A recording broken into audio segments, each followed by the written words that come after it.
quand la naissance est physiologique et qu'il n'y a pas eu d'intervention ou de drogue pendant l'accouchement,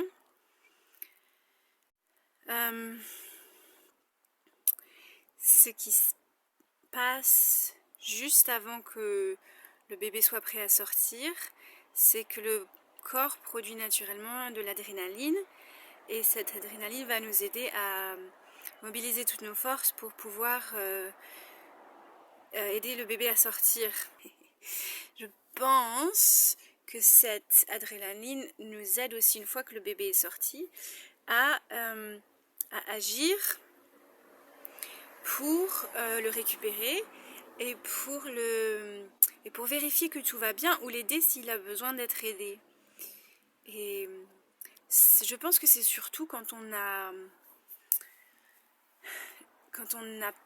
personne d'autre, quand on sait qu'il n'y a pas quelqu'un qui va prendre cette phase en charge, on se programme plus ou moins pour le faire. Donc par exemple, quand on est toute seule, ce qui est parfaitement normal pour les femmes de vouloir être tranquilles et seules et de ne pas avoir d'étrangers dans leur espace, on va être plus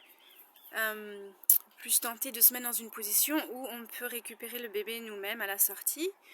Mais aussi, c'est ok si on a une doula ou une sage-femme ou un partenaire ou une partenaire et qu'on s'est mis d'accord avec qui récupérerait le bébé au cas où on était dans une position où c'était pas pratique.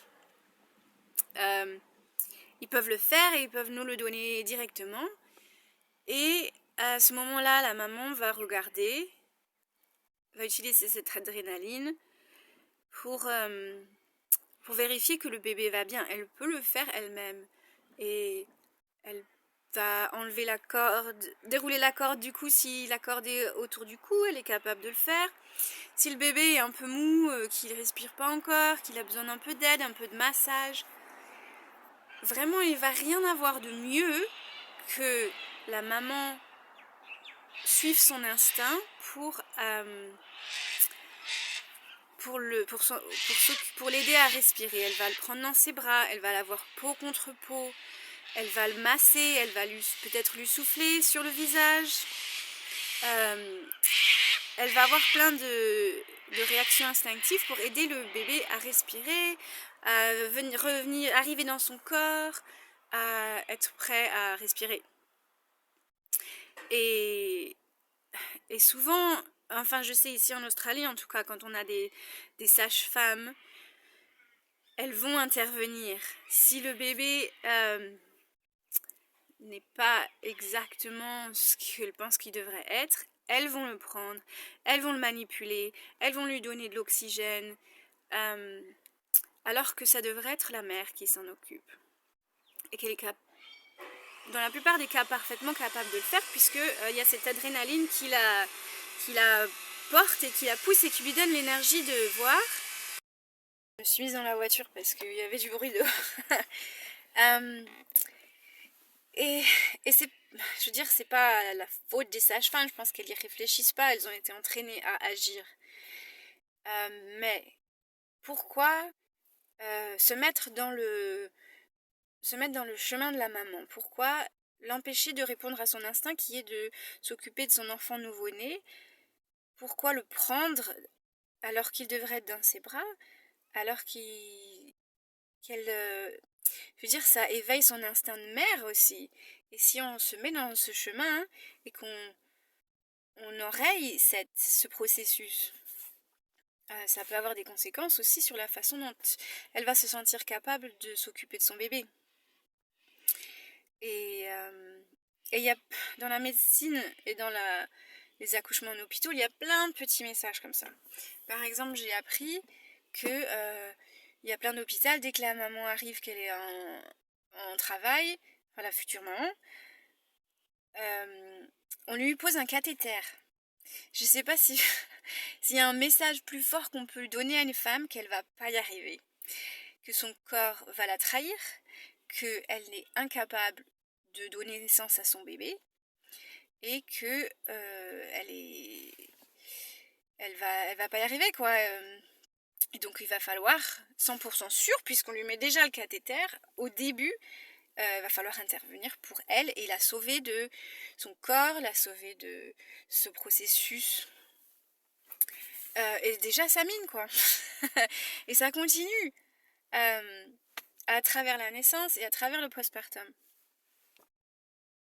Et donc on n'en intervient pas et que la maman a son bébé dans les bras, et évidemment elle saura, la maman, normalement, si c'est une naissance physiologique, il n'y a pas eu d'intervention et qu'on l'a laissé être dans son pouvoir, elle va savoir si le bébé a besoin de plus d'aide, qu'elle peut fournir, et elle demandera de l'aide.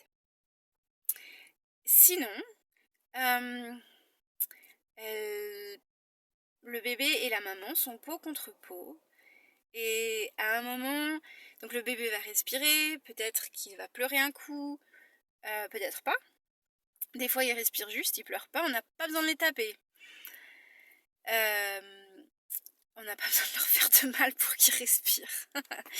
Et normalement, le fait que le bébé soit passé dans le canal,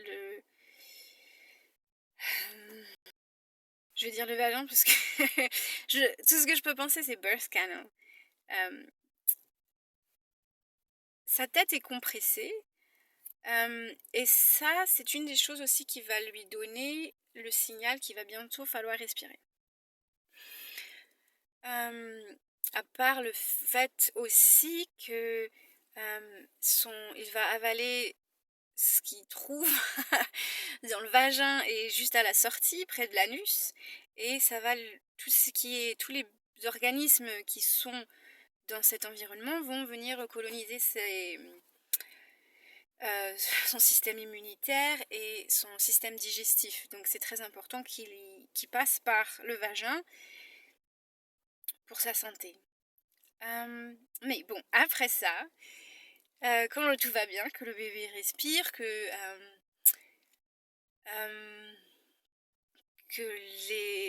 le couple maman bébé sont laissés tranquilles, ils vont se regarder dans les yeux. Il va y avoir beaucoup d'ocytocine dans le bébé, dans la maman, et on peut le voir, le bébé il dit ah c'est toi ma maman, ouais ok. Et quand il est tenu au niveau du sein, il voit très bien, il a une bonne vision du visage de sa maman au sein. Le reste c'est un petit peu flou, mais ça m'a toujours frappé comme un moment absolument essentiel, où le bébé et la maman s'apprennent, se reconnaissent et tombent en amour. Et quel dommage de rater ça, parce qu'on ne sait pas, parce qu'on croit qu'il faut intervenir, parce que on a peur, alors que c'est vraiment un moment magnifique et que ça va commencer notre relation, et c'est notre chance en tant que maman de dire à ce bébé bienvenue et je t'aime et je vais m'occuper de toi. Et ce moment devrait pouvoir durer aussi longtemps qu'il y en a besoin. Et ça peut être que le bébé peut devenir agité, ou la maman peut avoir froid, être inconfortable, mais tant qu'ils sont bien tous les deux, continuez à vous regarder dans les yeux, parce que c'est magique et c'est essentiel à votre relation.